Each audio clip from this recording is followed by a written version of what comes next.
Next tonight, dozens of people have gathered outside the gates of RAF Lakenheath in Suffolk for what they're calling a peace camp. Many arrived yesterday after a 3-day march from Norwich. They're protesting against what they believe are plans to site nuclear weapons on the base, which is run by the United States Air Force. This afternoon, the Ministry of Defence told us it remains a long-standing UK and NATO policy to neither confirm nor deny the presence of nuclear weapons at a given location. This from Zoe O'Brien.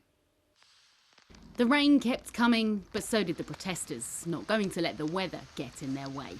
They're here to make a stand against nuclear weapons being stored at RAF Lakenheath, home of the American 48th Fighter Wing. Many walked from Norwich over a 3-day period. They've come from far and wide for this 10-day peace camp. Nobody has consented to them being here. Nobody has even been asked if that's okay. If we just announced it in Parliament, people would say, why use us as an unsinkable aircraft carrier? Unfortunately, with nuclear bombs, we are sinkable. So I'm here to add my voice. They're here because despite the last known nuclear weapons being removed from this site in 2008, US defence papers appear to show preparations now being made for the return of the deadly weapons. Among the protesters, some of the Greenham Common women who campaigned in Berkshire for almost 2 decades. 42 years ago, Greenham women set up a camp there to get rid of American, US cruise missiles, and we did it. Many, many thousands of women mobilised and set up a camp, and we're there for 19 years. And here we are again. Do we never ever learn from history? Do we never learn anything? Why are we doing this again?